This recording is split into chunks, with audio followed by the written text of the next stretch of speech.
My son messed with the school buses. I've never been prouder. The email notification pinged on my phone at 6:47 a.m., right as I was pouring coffee into my travel mug. Urgent, all bus routes experiencing technical difficulties. Transportation delayed indefinitely. I stared at the screen, then glanced toward the stairs where my 16-year-old son Marcus was probably still dead to the world. Third time this month the buses had technical issues, but somehow they never seemed to affect the routes through Hillcrest Manor or Oakwood Estates, just as folks down here in Riverside Heights. Marcus. I called up the stairs. Get moving, honey. Bus problems again. What I didn't expect was to hear his door creak open immediately, like he'd been awake and waiting. His footsteps thundered down the stairs faster than usual, and when he appeared in the kitchen, he was already dressed, backpack slung over his shoulder, and wearing this weird little smile that made my mom radar start pinging. Morning, Mom.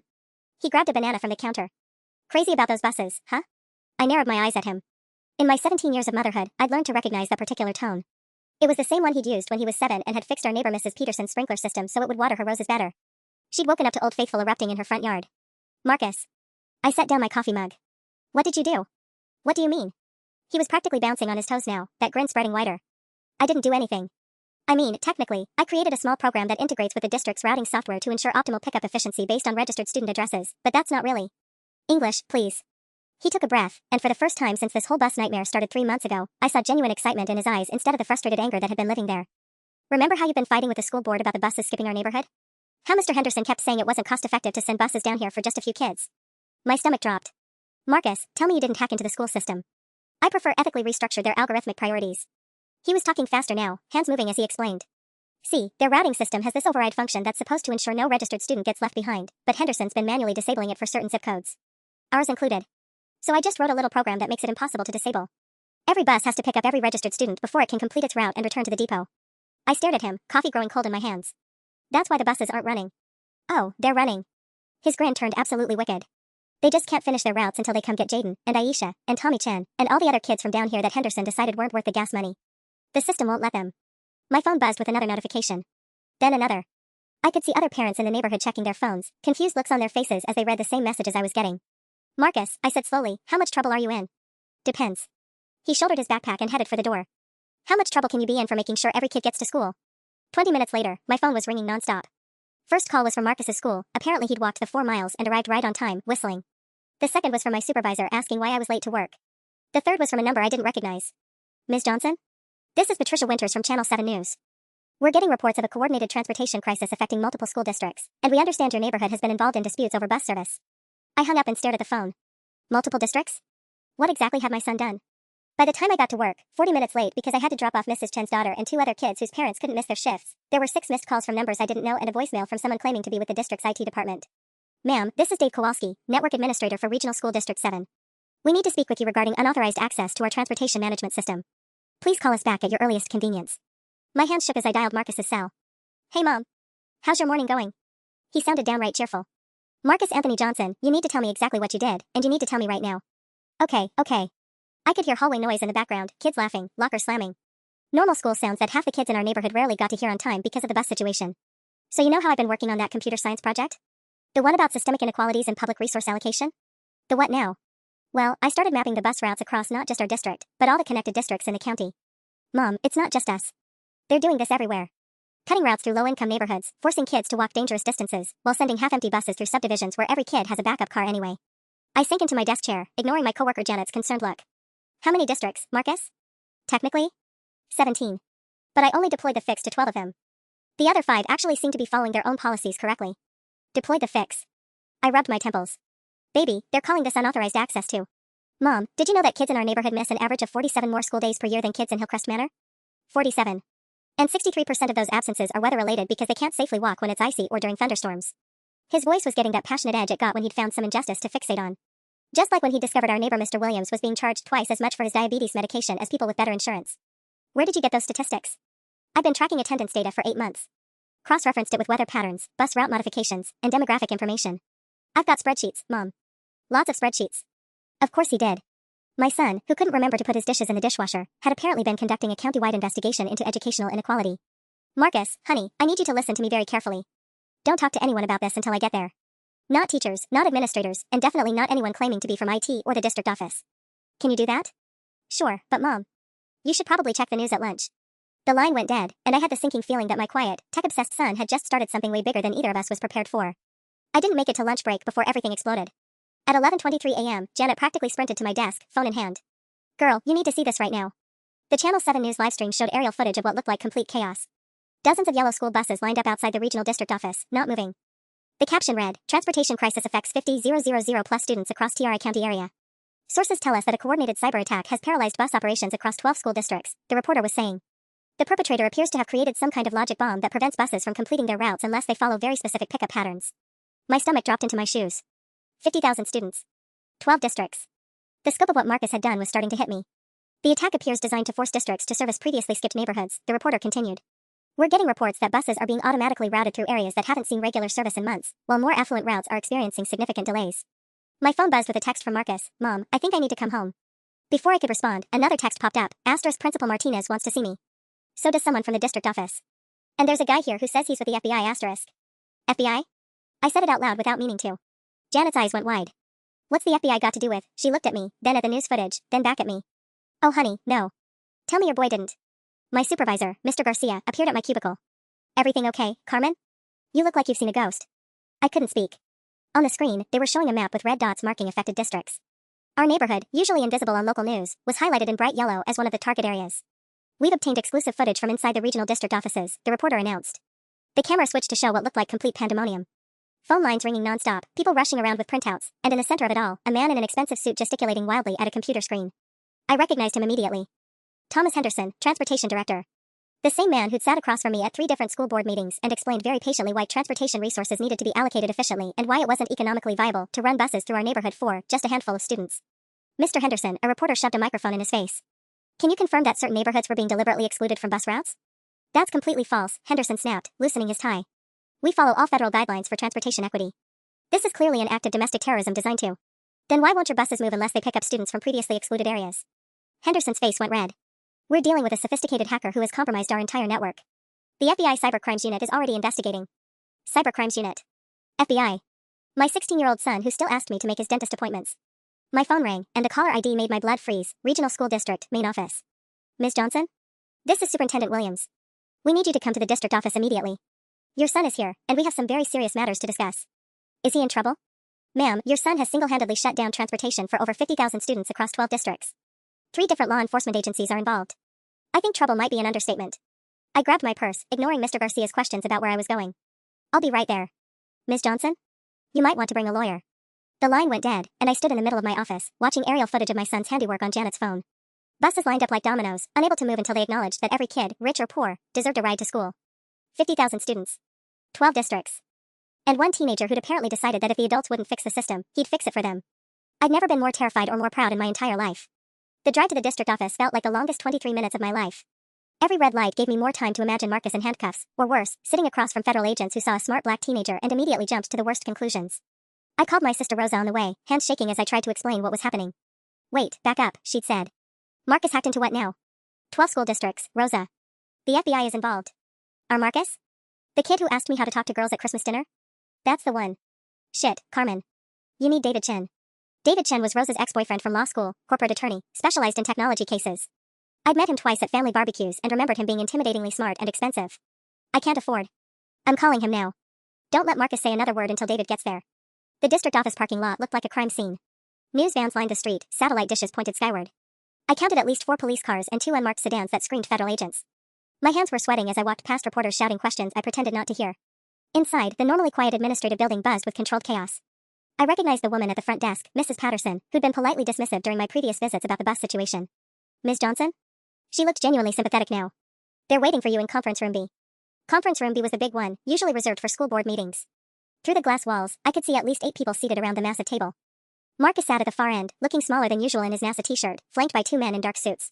Superintendent Williams met me at the door. Ms. Johnson, thank you for coming so quickly. Where's my son? He's right here, and he's not under arrest, Williams said quickly, seeing my expression. But we do need to resolve this situation before it escalates further. I pushed past him into the conference room. Marcus's face lit up when he saw me, but I could see the worry beneath his forced smile. Hey Mom. Baby, are you okay? Did anyone? Ma'am, I'm Agent Foster, FBI Cyber Crimes Division. The older of the 2 suits stood up, extending his hand. Your son hasn't been charged with anything yet, but we need his cooperation to resolve this situation. Yet? I moved protectively closer to Marcus. My son is a minor. Where's his lawyer? Mom, I tried to explain that I didn't actually break any. Marcus, stop talking. I turned back to Agent Foster. We're waiting for our attorney. Thomas Henderson, the transportation director, looked like he'd aged 5 years since the morning news footage. His usually perfect hair was disheveled, his tie loosened. Ms. Johnson, your son has caused millions of dollars in damages. 53,000 students couldn't get to school today. Parents couldn't get to work. This is what happens when you systematically deny children their legal right to transportation, I interrupted, surprising myself with my boldness. Maybe if you'd listened when I brought this to your attention 6 months ago. We follow all federal guidelines. Do you? A new voice came from the doorway. David Chen walked in wearing a suit that probably cost more than my monthly salary, carrying a briefcase and the kind of confidence that made everyone in the room sit up straighter. Because I've spent the last hour reviewing the transportation equity requirements under federal law, and I'm finding some very interesting discrepancies. Agent Foster frowned. And you are? David Chen, representing the Johnson family. He set his briefcase down and looked directly at Marcus. My client will not be answering any more questions until I've had a chance to review the situation. Your client has admitted to unauthorized access, Henderson started. Has he? David's eyebrows rose. Because from what I understand, he accessed a system designed to ensure equitable transportation for all registered students. A system that was apparently being deliberately circumvented. He opened his briefcase and pulled out a thick folder. I've been making some calls. Turns out, 17 families across 4 districts have filed formal complaints about transportation discrimination in the past 18 months. All dismissed without proper investigation. The room went quiet except for the hum of fluorescent lights. Furthermore, David continued, spreading documents across the table, I have preliminary data suggesting a clear pattern of service reduction targeting specific demographic areas across multiple districts. Which raises some very interesting questions about federal compliance. Agent Foster and Henderson exchanged a look that told me everything I needed to know. Marcus hadn't just exposed a transportation problem, he'd uncovered something much bigger. My son reached over and squeezed my hand, whispering, Mom? I think we might actually win this. Looking at David's confident expression and the increasingly uncomfortable faces around the conference table, I felt a spark of hope for the first time all day. But that hope dimmed when Agent Foster cleared his throat and pulled out his own folder. Mr. Chen, while we appreciate your creative interpretation of the situation, the fact remains that your client gained unauthorized access to protected computer systems across multiple jurisdictions. That's a federal crime regardless of his motivations. David didn't even blink. Unauthorized access assumes the systems were properly secured and that access wasn't obtained through legitimate means. Marcus, did you break any passwords or bypass any security protocols? My son looked between me and David, then shook his head. No, sir. I used the public API documentation that's available on all the district websites.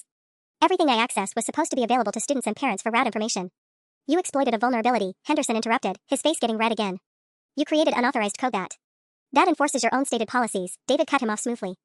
Policies that guarantee transportation services to all registered students within district boundaries. He slid a document across the table. This is from your own student handbook, Mr. Henderson. Section 4.2, the district ensures equitable transportation access for all enrolled students. Would you like to explain how deliberately skipping entire neighborhoods fulfills that commitment? Superintendent Williams shifted uncomfortably. We never deliberately skipped. Really? David opened his laptop and turned it toward the room. Because I have some very interesting data here. Marcus, would you mind explaining what you found during your research? My son straightened up, and I recognized the look that came over his face, the same focused intensity he got when explaining a complex video game strategy or walking me through a coding problem. I tracked bus routes for 8 months, Marcus began, his voice gaining confidence.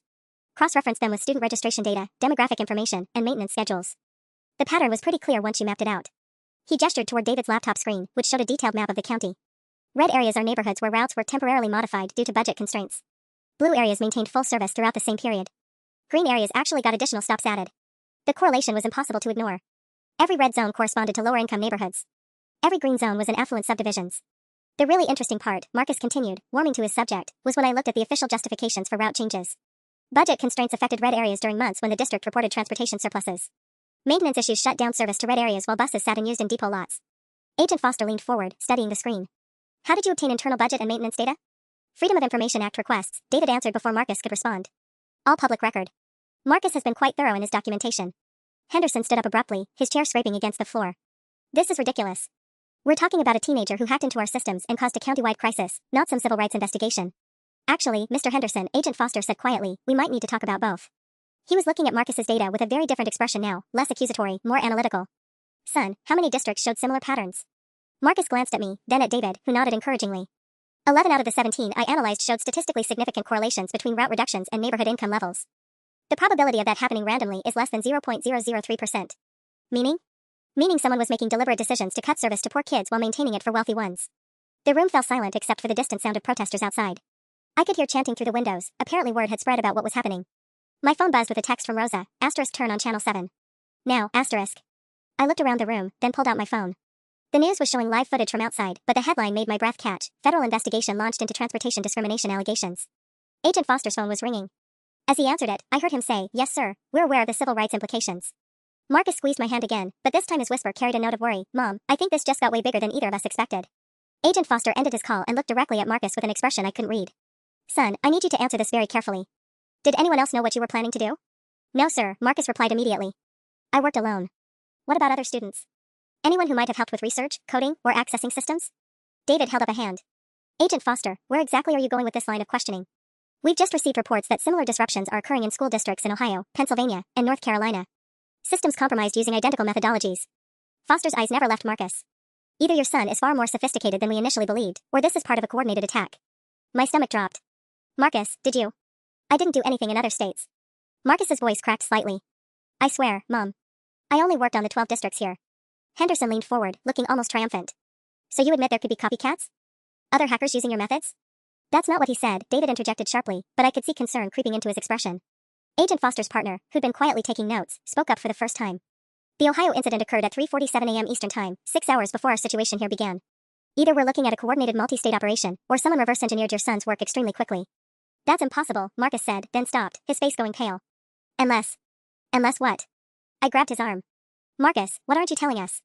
I posted some of my research findings on a forum. GitHub. It's like a place where programmers share code and collaborate on projects. He was talking faster now, that nervous energy building again. But I only shared the data analysis stuff, not the actual program that modified the routing systems. David and Agent Foster exchanged a look that made my blood pressure spike. Marcus, David said carefully, when you say you shared research findings, what exactly did you post? The statistical analysis, the correlation data, maps showing the route discrimination patterns. I thought other people should know what was happening, you know? I mean, if it's happening here, it's probably happening everywhere. Marcus was fidgeting with his phone now. But I used encryption for the actual program code. There's no way someone could have. He stopped mid-sentence, his face going white. What? I demanded. GitHub tracks downloads and forks of shared projects, he said slowly. If someone copied my research files, there would be a record. His fingers flew over his phone screen. Oh God. Mom, there have been 847 downloads of my data since I posted it 3 weeks ago. The room erupted. Henderson started shouting about Marcus enabling cyber-terrorists. Superintendent Williams was frantically making phone calls. Agent Foster's partner was speaking rapidly into his radio about coordinated domestic cyber incidents. Through the chaos, I heard David asking Marcus, did any of those downloads include your actual program code? No, I'm sure I didn't upload the routing modification program itself. That's still encrypted on my personal server at home. Marcus looked up from his phone, panic clear in his eyes. But someone with enough skills could probably reverse engineer the approach from my research data. Agent Foster held up his hand for quiet. We need to get to your house. Now. If your program is the template for what's happening in other states, we need to secure it before. His phone rang again, and his expression grew grimmer as he listened. Yes, sir. Virginia and Texas now too. 5 states total.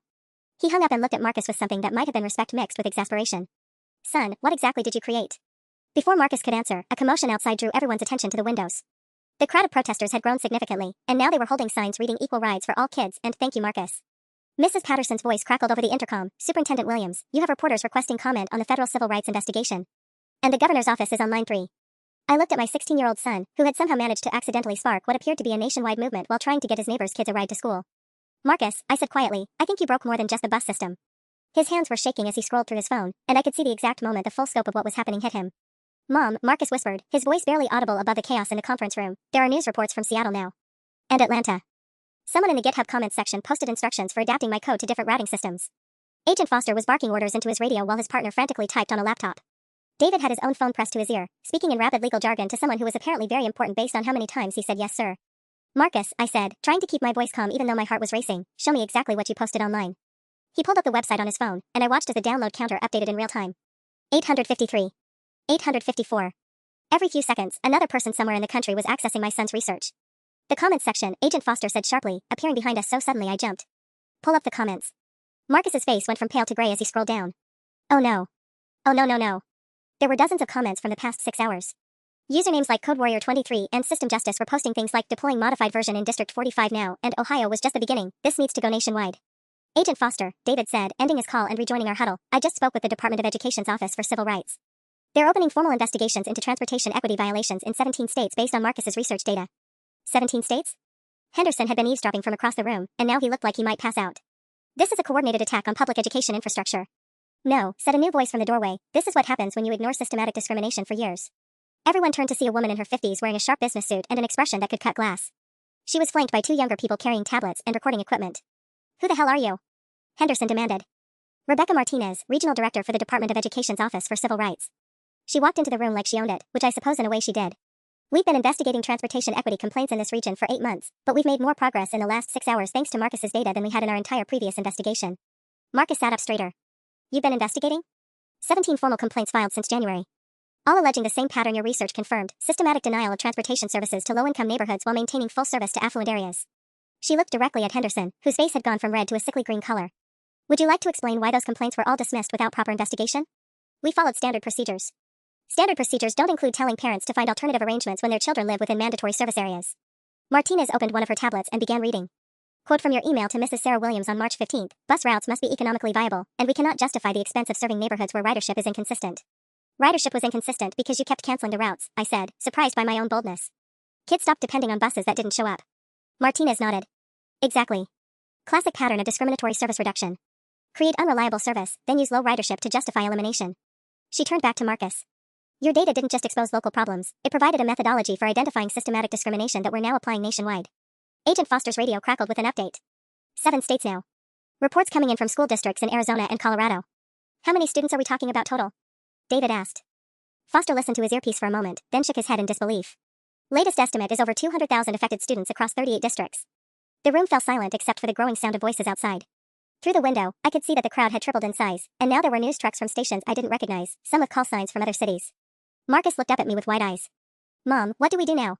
Before I could answer, Mrs. Patterson's voice came over the intercom again, sounding more frazzled than before. Superintendent Williams, the Secretary of Education's office is on line 1. The governor is holding for line 2. And there's someone here from the ACLU asking to speak with the Johnson family. I felt Marcus grab my hand as the weight of everything crashed down on both of us. My 16-year-old son had accidentally started a civil rights movement that was spreading across the country in real time. I said slowly, watching Agent Foster coordinate with what appeared to be a growing federal task force. We're about to find out just how big this thing can get. Marcus's phone buzzed with a notification that made his eyes go wide. Mom, he whispered, someone just posted my routing algorithm online. The actual program code. Everything. The notification on Marcus's phone might as well have been a bomb going off. Agent Foster practically lunged across the table to see the screen, while David moved protectively closer to my son. Someone named Transportation Truth just posted the full source code, Marcus said, his voice barely a whisper. They reverse engineered it from my research data and published everything on 17 different platforms simultaneously. Agent Foster was already on his radio. We need immediate cyber forensics on a code dump, multiple platforms, username Transportation Truth. Consider this critical infrastructure. Wait, Rebecca Martinez interrupted, looking up from her tablet. Before we treat this as a cyber terrorism case, we need to address something else. I just received confirmation that the Department of Justice is opening criminal investigations into 3 transportation directors for federal civil rights violations. Henderson's face went sheet white. Criminal investigations? Deliberate denial of federally mandated services based on economic demographics. Mail fraud if you falsified federal compliance reports. Potentially conspiracy if we find coordination between districts. Martinez's voice was clinical, matter of fact. The penalties start at 5 years federal prison. The room temperature seemed to drop 10 degrees. Henderson sank into his chair like his legs had given out. Furthermore, Martinez continued, we just received authenticated internal emails from the Ohio district where this started this morning. Their transportation director explicitly instructed drivers to stick to profitable routes and let the problem neighborhoods find their own solutions. Direct quote. My stomach twisted. How many directors are we talking about? Current count is 11 across 7 states. All using nearly identical language in their internal communications. She looked at Marcus with something approaching admiration. Your son didn't just find a technical vulnerability, he exposed a systematic conspiracy to deny civil rights. Agent Foster ended another call and rejoined our conversation. Updated numbers, 42 districts, 9 states, approximately 280,000 students affected. The code dump happened 17 minutes ago and we're already seeing new implementations in districts that weren't even on our radar. Someone's coordinating this, his partner added, looking up from his laptop. The new deployments are too fast, too targeted. This isn't random hackers anymore. David frowned. What do you mean, targeted? Every new district being hit has had recent transportation equity complaints filed with the Department of Education. Someone is using Marcus's code specifically against districts with documented discrimination patterns. I felt a chill run down my spine. You're saying someone is using my son's research to hunt down corrupt transportation directors? That's exactly what we're saying, Agent Foster replied. And they're working fast. Phoenix School District just went dark. Milwaukee's reporting system failures. Someone's turned your son's fix into a weapon. Marcus was scrolling frantically through his phone. The GitHub project now has 4,847 forks and 17,000 downloads. There are instruction videos on YouTube. Someone created an automated deployment script that, he stopped, his face going pale again. Oh God, they're calling it the Marcus protocol. The what now? I demanded. Agent Foster pulled out his own phone and showed us a Twitter screen. The hashtag Marcus protocol was trending nationally, with thousands of posts from parents, students, and activists sharing stories of transportation discrimination and celebrating the mysterious student hacker who was fighting for educational justice. Mom, Marcus whispered, staring at the screen, they're calling me a hero. But also a terrorist. Sometimes in the same post. Henderson, who had been sitting in shocked silence, suddenly stood up. I want immunity. Full federal immunity in exchange for cooperation. Everyone turned to stare at him. Tom, Superintendent Williams said slowly, what are you talking about? There were conference calls. Monthly coordination meetings between transportation directors across 6 states. We shared best practices for cost reduction. Henderson's hands were shaking as he reached for his briefcase. I have recordings. Email chains. Financial documents showing how much money districts saved by cutting service to unprofitable neighborhoods. Martinez and Agent Foster exchanged a look that told me everything had just changed again. Mr. Henderson, Martinez said carefully, are you telling us this was organized across state lines? 47 districts, 6 states, coordinated over 18 months. We called it the Regional Transportation Efficiency Initiative. Henderson pulled out a flash drive with trembling fingers. Everything's on here. Meeting minutes, financial reports, demographic targeting data. We saved our districts a combined $23.7 million by eliminating low-yield routes. The room exploded into controlled chaos as Martinez and Agent Foster realized they weren't dealing with isolated discrimination. They were looking at an interstate conspiracy that had systematically denied transportation to hundreds of thousands of students. And my 16-year-old son had just accidentally exposed the whole thing to a growing army of activist hackers who were spreading his solution across the country faster than anyone could stop them. Marcus looked up at me with wide, scared eyes. Mom, I think I just started a war. Outside, the crowd had grown from dozens to what looked like hundreds. I could see local news crews being pushed back by national networks, CNN, MSNBC, Fox News, all setting up satellite tracks along the street. Through the conference room windows, I watched parents holding handmade signs reading "Our kids deserve rides too" and "Transportation justice now." Ms. Johnson, Agent Foster said, ending yet another phone call, we need to discuss protective custody. My blood went cold. Protective custody? Your son's name is spreading on social media faster than we can track. The hashtag Marcus Protocol hashtag has been shared over 40,000 times in the past hour. He showed me his phone screen. Most of it's supportive, but we're seeing concerning chatter from groups who view this as an attack on local government autonomy. Marcus looked up from his own phone, face pale. There's a doxing thread on some forum called Patriot Defense. They posted our address, Mom. And photos of our house. David immediately moved closer to Marcus. Agent Foster, what kind of protection are we talking about? Federal marshals, safe house, probably for at least a week until we can assess the full scope of potential threats. Foster's expression was grim. The conspiracy Henderson just exposed involves 47 school districts and potentially millions in federal education fraud. Some very powerful people are about to face serious prison time. Henderson, who'd been quietly cooperating with Martinez while she examined his flash drive, suddenly looked up with panic in his eyes. There's something else. The Regional Transportation Efficiency Initiative wasn't just about saving money. Senator Patricia Blackwood's education reform bill, the one being voted on next month, it includes provisions for privatizing rural and low-income transportation services. Meaning what exactly? I demanded. Meaning we were creating evidence of transportation failures in targeted districts to support the argument that private companies could do the job better. Henderson's voice was barely above a whisper. The data we generated about cost inefficiencies in serving low-income areas, it's all going to be cited in congressional hearings next week. Martinez looked like someone had just told her Christmas was canceled. You're telling me this conspiracy was designed to influence federal legislation? Blackwood's chief of staff, Derek Morrison, was on every monthly coordination call. He provided the demographic targeting guidelines. Henderson pulled out his phone with shaking hands. I have recordings of him explicitly instructing us to document service failures in districts with poverty rates above 40%. Agent Foster's radio erupted with urgent chatter. Sir, we've got a problem. Someone just leaked internal emails from Senator Blackwood's office. Full text conversations about engineering transportation crises to support privatization legislation. It's all over Twitter. Marcus grabbed my arm. Mom, that wasn't me. I swear I never had access to congressional emails. I believe you, baby, I said, though my head was spinning. But if you didn't do it. Transportation truth, David said grimly. Whoever posted Marcus's code has obviously been doing their own investigation. They're not just using his routing program, they're exposing the entire conspiracy. Agent Foster's partner appeared at the conference room door, looking harried. We need to evacuate. Now. There's a group of about 50 people marching toward the building carrying signs that say "Protect Marcus" and another group of 30 with signs that say "Arrest the hacker."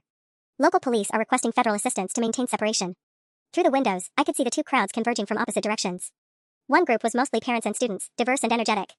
The other was older, whiter, and had the organized look of a political demonstration.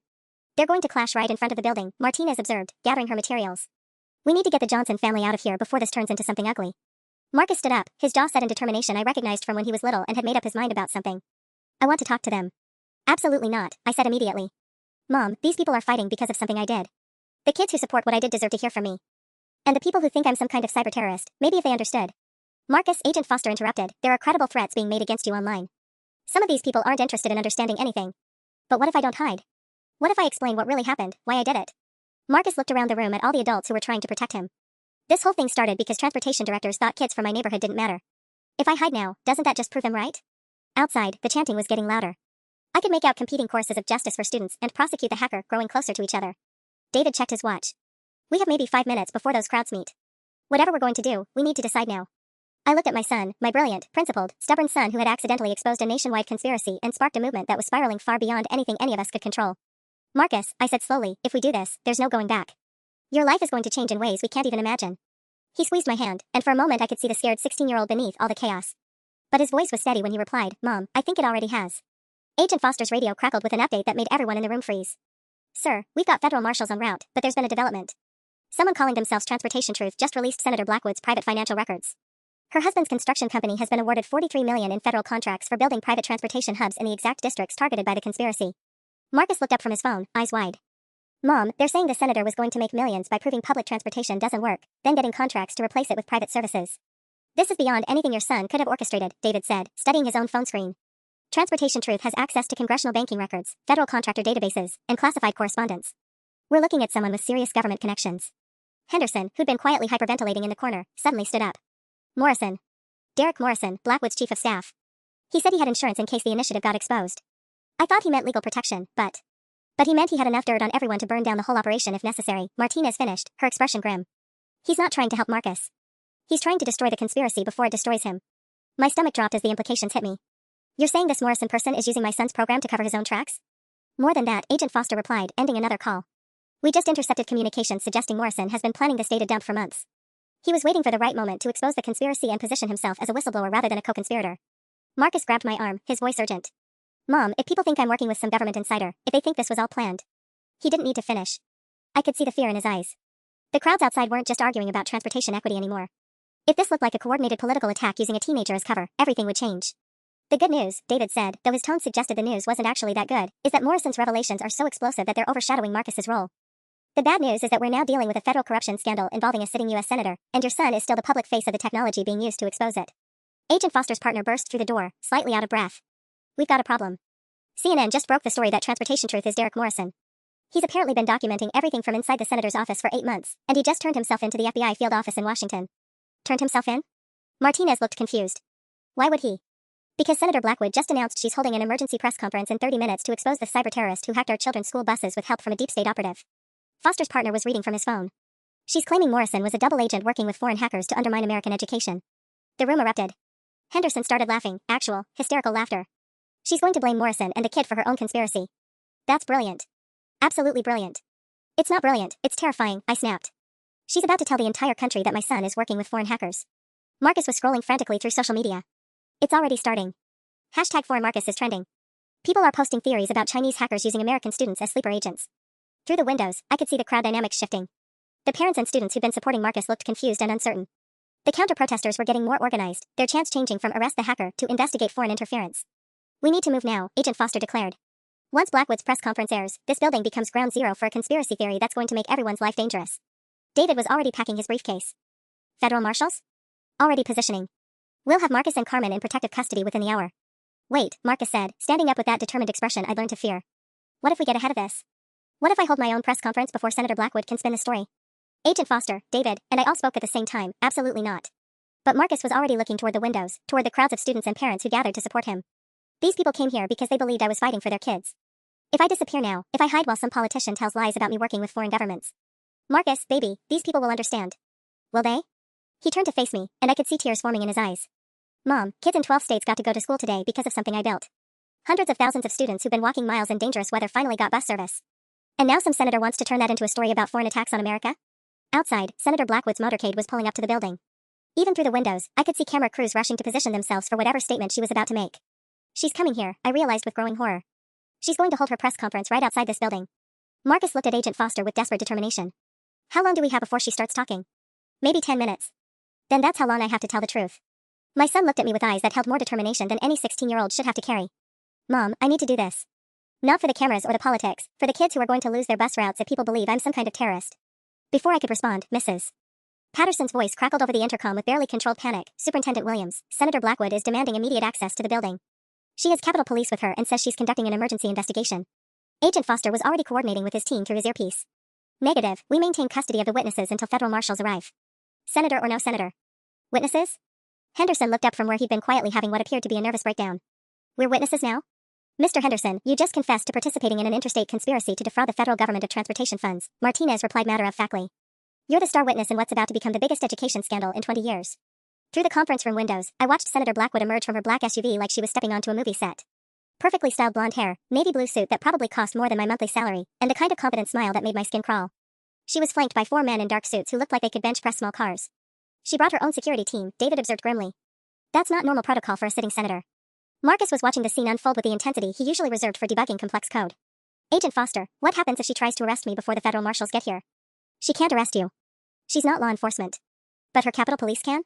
Foster hesitated just long enough to make my stomach drop. Capitol Police have broad authority when investigating potential threats to national security. And she's about to claim Marcus is exactly that, I said, pieces clicking into place. She's not here to hold a press conference, she's here to take my son into custody before he can tell his side of the story. Henderson suddenly stood up, his earlier hysteria replaced by something that looked like clarity. No. No, I'm not letting that happen. He walked to the window and stared down at Senator Blackwood's growing entourage. Patricia Blackwood was on every single coordination call. Every decision to cut routes, every demographic analysis, every dollar saved, she signed off on all of it. What are you saying? Martinez demanded. I'm saying she didn't just know about the Regional Transportation Efficiency Initiative. She designed it. Henderson turned back to face the room, and for the first time since this whole thing started, he looked like a man with nothing left to lose. The privatization legislation, the targeted route cuts, the financial incentives, it all came from her office. We were just following orders. Agent Foster's radio erupted with urgent chatter. Sir, Capitol Police are requesting immediate access to Conference Room B. They're claiming authority under the Federal Cybersecurity Protection Act. They're really doing this, I breathed, grabbing Marcus's hand. They're going to arrest my son for exposing their own conspiracy. David was already moving toward the door. Not if I can help it. Agent Foster, do your federal marshals have authority over Capitol Police in a cybercrimes investigation? Theoretically, yes. But if Blackwood's claiming national security implications, then we make this very public, very quickly. David pulled out his phone and started recording a video. Marcus, I need you to state your full name and explain, in 30 seconds or less, exactly what you did and why you did it. Right now.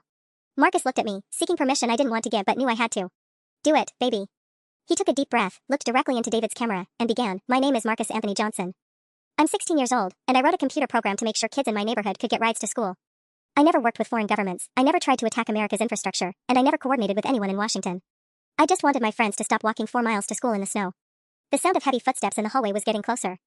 David hit send on the video just as the conference room door burst open. 4 Capitol Police officers in tactical gear filed in, followed by Senator Blackwood herself, who looked even more intimidating up close than she had on TV. Nobody move, the lead officer announced. This is a federal investigation into cyberterrorism and foreign interference. Under whose authority? Agent Foster stepped forward, badge visible. The Cybersecurity Protection Act and direct orders from the Senate Intelligence Committee, Blackwood replied smoothly. She looked directly at Marcus with cold blue eyes. Marcus Johnson, you're being taken into protective custody pending investigation into your coordination with foreign operatives. That's complete bullshit and you know it, I snapped before I could stop myself. Blackwood's smile was razor sharp. Ms. Johnson, your son's actions have compromised critical infrastructure across 9 states. The timing and sophistication suggest coordination with hostile foreign actors seeking to destabilize American education systems. Henderson let out a bark of bitter laughter. Patricia, you're really going to stand there and pretend you didn't personally approve every single route cut? I have recordings of you saying we needed to engineer crisis conditions to support your privatization bill. Mr. Henderson has clearly been compromised, Blackwood said without missing a beat. His cooperation with the conspiracy is well documented. Agent Foster's radio crackled, Federal marshals are 2 minutes out. Maintain positions. 2 minutes felt like an eternity with Capitol Police staring us down. Marcus stayed perfectly still beside me, but I could feel him trembling. Senator, David said, his lawyer voice cutting through the tension, I've just uploaded video testimony from my client to 17 media outlets simultaneously. Any attempt to arrest him without proper federal oversight will be streamed live to CNN, MSNBC, and Fox News within minutes. Blackwood's composure cracked slightly. You're obstructing a national security investigation. I'm protecting a minor from false imprisonment, David shot back. Marcus's video statement clearly establishes his indications and timeline. Any claims of foreign coordination will need to be substantiated with actual evidence, not political theater. Henderson pulled out his phone. Patricia, I'm about to send the Washington Post every recording I have of our coordination calls.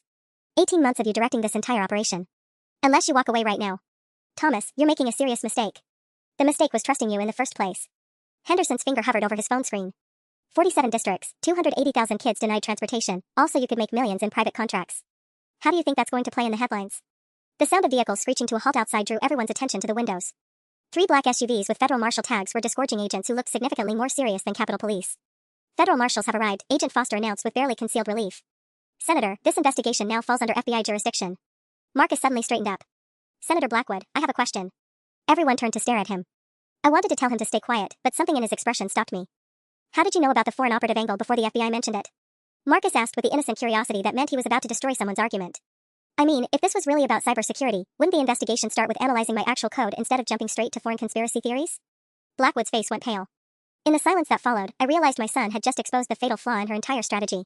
She'd known too much, too fast, about allegations that hadn't been made yet. Agent Foster's expression shifted as the implications hit him. Senator, how exactly did you determine foreign involvement before our cyber forensics team completed their analysis? Heavy footsteps echoed in the hallway as federal marshals approached the conference room, and I watched Patricia Blackwood realize that her attempt to control the narrative had just backfired spectacularly. The federal marshals entered like a force of nature, 6 agents in tactical gear who made the Capitol Police look like mall security. Their leader, a woman in her 40s with steel gray hair and eyes that missed nothing, surveyed the room with professional efficiency. Agent Sarah Chen, U.S. Marshal Service, she announced, badge prominently displayed. We're assuming custody of all witnesses in the Regional Transportation Conspiracy investigation. Senator Blackwood stepped forward, her political smile firmly in place. Marshal Chen, I'm Senator Patricia Blackwood, chair of the Senate Education Subcommittee. These individuals are part of an ongoing national security investigation. Senator, with respect, you're part of an ongoing federal investigation. Chen's voice carried the kind of authority that ended conversations. We have warrants for protective custody of Marcus Johnson, Carmen Johnson, and Thomas Henderson. We also have a federal subpoena for your testimony regarding the Regional Transportation Efficiency Initiative. The color drained from Blackwood's face. That's classified committee business. Not anymore. Agent Foster held up his phone, showing a news alert. Derek Morrison just finished his press conference in Washington. Full confession, complete document dump, and testimony that you personally directed the systematic denial of transportation services to influence federal legislation. Henderson let out a sound that was half laugh, half sob. Patricia, Morrison just threw you under the bus. Literally and figuratively. Marcus tugged on my sleeve, whispering urgently, Mom, check Twitter. Hashtag Blackwood conspiracy is trending with video clips from Morrison's confession. I pulled out my phone with shaking hands. The first video clip showed Derek Morrison, pale and sweating, standing at a podium in what looked like FBI headquarters. Senator Blackwood personally instructed transportation directors across 6 states to create evidence of system failures in low-income districts to support her privatization legislation. The second clip was even more damning. The senator's husband's construction company, Blackwood Infrastructure Solutions, was prepositioned to receive $127 million in federal contracts to build private transportation hubs in the exact districts targeted for service elimination. $127 million, I breathed. They were going to make $127 million by denying kids bus rides. Senator Blackwood's Capitol Police detail was backing toward the door, clearly uncomfortable with how rapidly the situation had shifted. Their leader spoke quietly into his radio before approaching Blackwood. Ma'am, we're being directed to return to Washington immediately. The Marshal Service has jurisdiction here. This is a setup, Blackwood said, her composed facade finally cracking. Morrison was compromised by foreign operatives months ago. This entire cyber attack was designed to frame me for. Senator, Marcus interrupted, pulling out his laptop. Can I show you something? Before anyone could stop him, he'd opened his computer and pulled up a complex flowchart. This is a timeline of every piece of code I wrote, every research file I posted, and every system access I logged. Everything's timestamped and verified through GitHub's version control. He clicked through several screens, his fingers flying over the keyboard with practiced ease.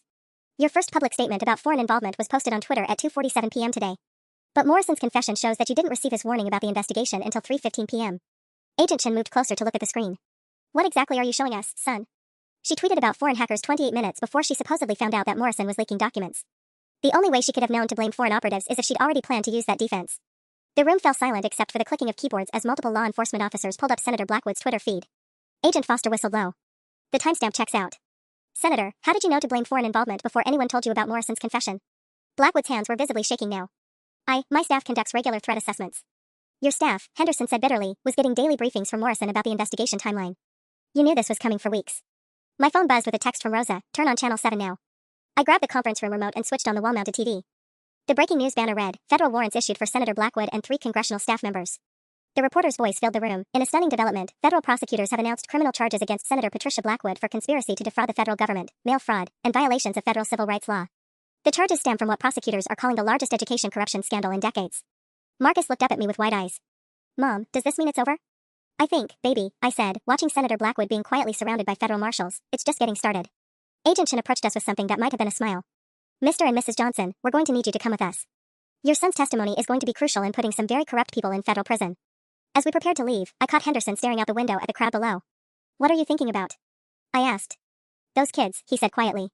All those kids who walked miles to school because we decided they weren't worth the cost of bus fuel. He turned to Marcus with tears in his eyes. Son, I'm sorry. I'm so damn sorry for all of it. Marcus nodded solemnly. Mr. Henderson? The system I built, it's still running. Every one of those kids is going to get a ride to school tomorrow. 6 hours later, I was sitting in what Agent Chen diplomatically called a federal witness protection facility, but looked suspiciously like a mid-tier hotel that had been taken over by people with badges and serious expressions. Marcus was in the adjoining room, alternately fielding calls from reporters and frantically monitoring the ongoing chaos his program had unleashed across the country. Mom, he called through the connecting door, you need to see this. I found him hunched over his laptop, surrounded by printouts and empty energy drink cans that the marshals had been steadily supplying. His screen showed a map of the United States dotted with red markers. 36 states now, he said without looking up. Someone's been using my code faster than I ever thought possible. But here's the weird part, they're not just hitting districts with discrimination problems anymore. Agent Foster, who'd been assigned as our primary liaison, looked up from his own computer. What do you mean? Marcus clicked through several screens. Look at these new implementations. Rural districts in Montana, Wyoming, Idaho, places that were actually providing good transportation services. The routing disruptions there don't make sense unless... He trailed off, his face going pale. Unless what, baby? Unless someone's trying to make my program look like a random attack instead of targeted civil rights enforcement. Marcus's fingers flew over the keyboard. Agent Foster, who has access to the Federal Database of Transportation Complaints. Department of Education, FBI, and Congressional Oversight Committees. Why? Because whoever's deploying these new attacks has that database.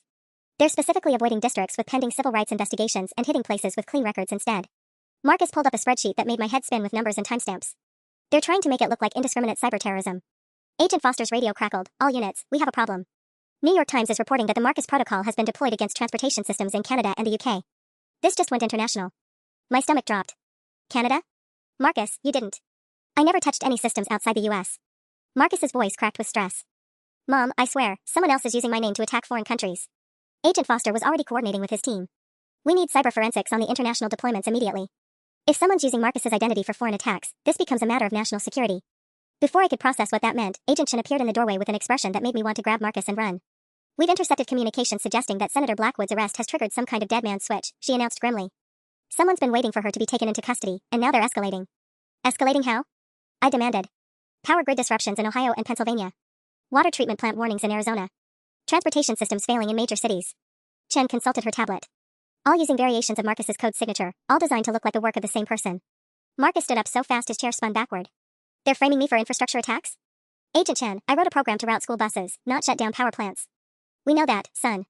But the media doesn't, and neither does the public. Chen showed us her tablet screen, which displayed a Twitter feed filled with increasingly angry posts. Hashtag Marcus Protocol now linked to power outages affecting 200,000 Americans. When does civil disobedience become terrorism? My hands were shaking as I scrolled through the posts. Half were defending Marcus as a civil rights hero, but the other half were calling for his arrest as a domestic terrorist. Some included photos of our house with captions like foreign operative training ground and shut down the terrorist cell. Ma'am, Agent Foster said quietly, we're recommending extended protective custody. The threats against your family are becoming specific and credible. Marcus slumped back into his chair, suddenly looking much younger than 16. Mom, I just wanted kids to get bus rides. How did this turn into people wanting to hurt us? Before I could answer, his laptop chimed with an encrypted message notification. We all froze. Don't touch it, Agent Chen ordered. Foster, get cyber forensics up here now. But Marcus was already reading the message preview. It's from Transportation Truth. The real one, not Derek Morrison. His face went white. Mom, they say they're going to complete the mission tonight. They're planning something big. Agent Chen was barking orders into a radio while Foster coordinated with what sounded like half the FBI. Through the hotel window, I could see news vans multiplying in the parking lot like some kind of media plague. Marcus, I said, grabbing his hands, I need you to tell me the absolute truth. Is there anything about your program, anything at all, that could be used to attack power grids or water systems? He looked me straight in the eyes, and I saw my scared little boy beneath all the chaos. No, Mom. I swear on everything I love, my code only works on transportation routing systems. But what? If someone really understood the underlying logic, if they were good enough programmers. He swallowed hard. They could probably adapt it to target any network system that uses automated scheduling or resource allocation. The realization hit me like a physical blow. My son hadn't just created a tool for transportation justice, he'd accidentally invented a template for attacking critical infrastructure. And someone out there was about to use it to make him look like the most dangerous teenager in America. The hotel room phone rang at 3:47 a.m., jarring me awake from the first real sleep I'd gotten in 36 hours. Agent Chen's voice was tense but triumphant. Carmen, wake Marcus up. We caught them. I stumbled to the connecting door, my heart racing. Marcus, honey, get up. Agent Chen says they caught whoever's been using your code. Marcus appeared instantly, like he'd been lying awake waiting for news. All of them? Agent Chen's voice came through the phone speaker, better than that. It wasn't foreign operatives or some sophisticated hacker network. It was Patricia Blackwood's son, Dylan, and 3 of his college friends. Computer science majors at Georgetown who thought they were helping mommy avoid prison by making your program look like indiscriminate terrorism. I sank onto the bed, relief flooding through me. How did you catch them? They got sloppy. Used the university's network for the international attacks, and campus IT flagged the unusual traffic patterns. FBI cyber forensics traced everything back to their dorm room about 2 hours ago. Marcus grabbed the phone. Agent Chen, what about the infrastructure attacks? The power grids and water systems? Fake news, literally. They created false reports and fed them to social media to amplify the panic. The power outages in Ohio were from a thunderstorm. The water treatment warnings were fabricated entirely. Chen's chuckle was audible through the speaker. For college kids with daddy issues nearly convinced the country you were a cyber terrorist. What happens now? I asked. Now? Marcus becomes a folk hero instead of a fugitive. The real story breaks in. I heard papers shuffling, about 3 hours when the morning news cycle starts. Derek Morrison's testimony, Henderson's cooperation, and the arrest of the Blackwood family have given federal prosecutors enough evidence to dismantle the entire transportation conspiracy. Marcus was already pulling up news websites on his laptop. Look, Mom. Hero hacker exposes massive education fraud. Teen school bus program saves federal government $127 million. Marcus Protocol becomes model for civil rights enforcement. I read over his shoulder, hardly believing what I was seeing. The narrative had completely flipped overnight. Marcus wasn't a terrorist, he was the kid who'd accidentally exposed the biggest education scandal in decades and saved taxpayers over $100 million in fraudulent contracts. Agent Chen, when can we go home? This afternoon. Though I should warn you, there are about 50 news trucks in your neighborhood and 3 different publishers want to offer Marcus book deals. Marcus looked up at me with those serious eyes that had started this whole adventure. Mom, there's something else. The Department of Education wants to hire me. Hire you? You're 16. As a consultant. They want to use my routing algorithm as the foundation for a national transportation equity monitoring system. Make sure no district can discriminate against low-income neighborhoods ever again. Agent Chen's voice crackled through the speaker. The job comes with a federal salary of $75,000 per year, part-time while he finishes high school. Full college scholarship to any computer science program he wants. I stared at my son, who 12 hours ago was facing potential terrorism charges and was now being recruited by the federal government. Marcus, what do you want to do? He grinned, the first genuine smile I'd seen from him in 2 days. I want to make sure every kid gets a ride to school, Mom. Turns out I'm pretty good at it. 6 months later, I stood in our driveway watching Marcus climb onto the newly reliable Route 47 bus with his neighbors. The same bus that had been temporarily unavailable for over a year was now running on schedule, driven by Mrs. Rodriguez, who always made sure every registered student got picked up. See you tonight, Mom, Marcus called from the bus window. I've got that conference call with the Seattle district at 4. They want to implement the Marcus protocol for their rural routes. As the bus pulled away, I smiled and shook my head. My 16-year-old son had accidentally become the most famous transportation consultant in America, all because he believed every kid deserved an equal ride to school. I'd never been prouder in my entire life.